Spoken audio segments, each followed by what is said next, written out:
Do you have that one friend who spends hundreds of dollars on a pair of headphones and then sits in the corner of the room clutching some studio-grade CDs and rambling about gold wires and tube amps while listening to them? Well, maybe not, but they do exist, and what sounds like madness to the rest of us is necessary for some to feel like they're getting a better hi-fi experience. But what is this hi-fi? Well, in short, hi-fi or high fidelity is a term used by audio enthusiasts referring to the high quality reproduction of sound. All right, Linus, then, so hi-fi is just speakers or headphones that are good, right? Well, actually, hold on. It is a bit more complicated than that. The journey started as early as the 1930s when a violinist wanted to make a radio that sounded like he was listening to a live orchestra and would achieve high fidelity when compared to the original recording by experimenting with the acoustics of speaker casings. In 1948, even greater innovations brought about a revolution in high-quality audio, some of the key developments being reel-to-reel tape, microgroove vinyl records, and FM radio. So the point of hi-fi, then, is to get as close to the original recording as possible. So while it might be fun and it might sound good to crank the bass up to 11, that would no longer be high fidelity when compared to the source audio. So then what separates hi-fi from a consumer-grade audio system?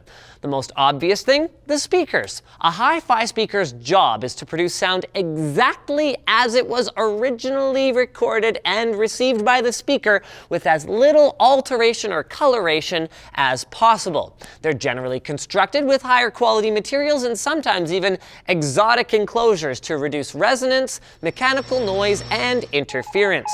This makes them more expensive to manufacture and leaves less room for defects, a recurring theme, by the way, through the components that make up an entire hi-fi system. Amplifiers also play an important role in reproducing sound accurately. It's very important that these amplifiers have high-quality power supplies, capable of converting AC to DC power with as little interference or electrical noise as possible.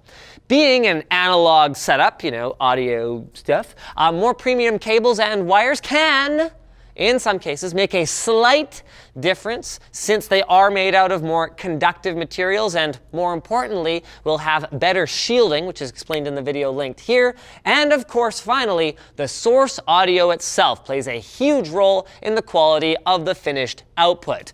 So in consumer systems, it's pretty easy to tell the difference between a high-quality MP3 and a low-quality bootleg, but hi-fi systems take that one step further and really bring out the detail with high-resolution audio. And while it might be more difficult, and I would even say very difficult, to hear the difference between a high-quality MP3 and a lossless FLAC, the proof is in the pudding, and the pudding is in your speakers, I guess. But wait, hold on a second, Linus. You mentioned headphones at the beginning. How are they different from speakers?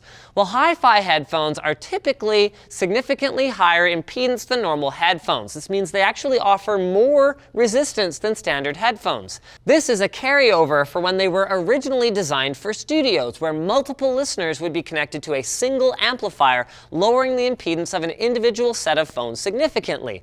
These headphones, though, quickly became the standard for hi-fi listening because of their compatibility with higher quality, more powerful amplifiers. They also tend to have larger, lighter drivers, are made with higher quality materials, and often have an open-backed design, allowing for a wider, more natural soundstage. Well, that's all nice and dandy, Linus, but it sounds pretty expensive. And you would be right, sort of. It can be. In 1991, Sennheiser released a set of headphones called the Orpheus that came with a dedicated tube amplifier, and they claimed that it was the best hi-fi headphone in the world. This headphone at times has been worth up to $30,000 on the used market, making it the most expensive headphones ever made until its successor came along, actually very recently, 24 years later, priced at $50,000 US.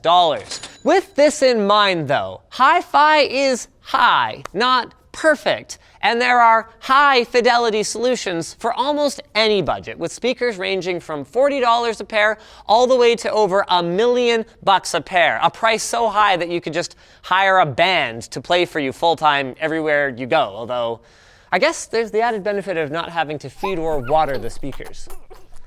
Although maybe that's coming in the future. Speaking of things coming in the future, beautiful, powerful, simple websites, which you can build for yourself over at squarespace.com. They've got 24/7 support via live chat and email, and it starts at only $8 a month with a free domain thrown in if you buy Squarespace for the year. All of their gorgeous templates are responsive design, which basically means your website scales to look great on any device, and commerce, or a free online store, is included with every website. They've got cover pages, a feature that allows you to set up like a one-page online presence in minutes, and they've got, don't worry, you're not just stuck with those like trendy new one-page websites. You could build a blog, you could build like a company information site, you could build an artist portfolio, whatever it is today. And you can start a trial with no credit card required and start building your website now. When you decide to sign up for Squarespace, make sure you use offer code Linus, by the way, to get 10% off on your first purchase. So thanks to Squarespace for supporting Fast as Possible. Thanks to you guys for watching. Don't forget to watch more Fast as Possible on this channel by subscribing. Like the video if you liked it, dislike it if you disliked it, leave a comment if your feelings were more complicated than that, or you have suggestions for future Fast as Possible videos. And as always, don't forget to wait, I already said to subscribe, so bye.